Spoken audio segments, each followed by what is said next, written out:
Hey everybody, Mr. Gibson here. So for this assignment, this is Explore 3 Homeostasis CERs. I just wanted to record a quick video to kind of introduce the assignment and walk you through how to do the graphs in a Google Doc. Okay, so this assignment is going to give you 3 scenarios. And in each of those scenarios, you have to tell me whether or not it is describing negative feedback or positive feedback. Okay, now remember, in homeostasis, there are 2 kinds of feedback. Negative is where there's some kind of stimulus that throws your body out of balance, like it gets hot in a room, or it's too cold, or your blood sugar's too high or too low. And then there is a feedback response where your body counteracts that stimulus, tries to cancel it out to bring you back to balance or to homeostasis. So remember, negative feedback returns you to homeostasis. Positive feedback is different. Positive feedback is where there's some kind of stimulus and the body amplifies that stimulus, or the organism, because we're talking about plants too, amplifies that stimulus, okay?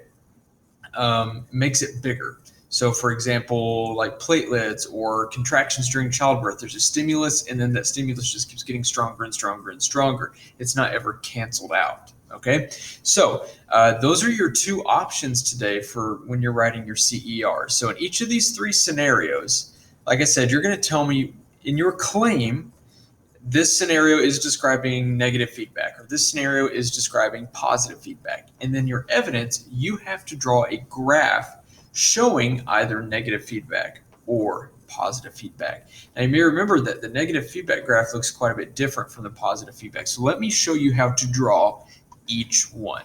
So here's our first scenario. It's about people responding to changes in light and all that stuff. So you're going to type your claim, you're going to read the scenario, you're going to say, this is an example of negative feedback, or this is an example of positive feedback. And then to prove it, you're going to draw a graph. Now I've already got the lines, the Y and X axis made for you. All you have to do is click on the graph and hit edit. Okay, this is going to take you to the drawing tool, and you can edit this thing however you want to. So you're going to want first is put a label on the axes. So we're talking about pupil size for this one, which is an example, over time. So let's make another little text box down here. Okay. Time is always going to go in your x-axis, guys. So it's important to know that. And then you're going to want to have some sort of normal level. So you're going to use a line.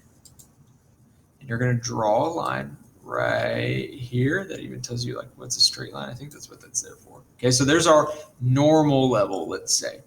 And then if this was a negative feedback, check this out. I'm going to use, you're going to go to scribble so that you can just free draw. See that? Okay. If this was negative feedback, you'd show that the stimulus causes whatever level it is to increase, and then there's something counteracting that, and it will then go back down to normal. Or it causes the level to increase and then go back, and then negative feedback makes it go back to normal. Increase and down. So this could be like blood sugar goes up, the pancreas secretes insulin, it goes back down, gets too low, secretes glucagon, goes back up. For this pupil size, it could be that there's a lot of light, the pupil constricts, the light goes down, and so on and so forth, okay? And so this would be a negative feedback graph, okay? You don't have to give specific numbers. You don't have to get really any more specific than this right here for negative feedback, okay? Now, let me go back.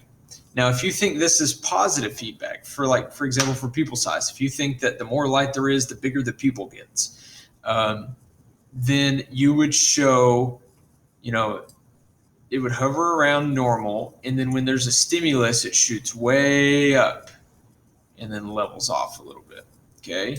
My graph isn't very pretty, but that's kind of what a positive feedback graph would look at. You start at normal, and then you shoot way up, and then it kind of levels off up there, okay? So hopefully you guys can see how to draw those graphs, and then if you hit save and close, there's your graph right there. Now I'm going to hit undo. Oh no. I'm going to go in here and hit undo. I'm going to go in here and hold on a second. Okay, I fixed it. Sorry. It took me a second to figure out how to get rid of all that. So like I said, you're going to do that for all three scenarios, all three CERs. Okay, and if you are confused at all about what I'm expecting within the CER, here's the rubric. And if you're confused at all still about how to do the graphs or anything else in here, just feel free to shoot me an email, and I'll respond as fast as I can. All right, guys, good luck with this. I'm looking forward to seeing your CERs.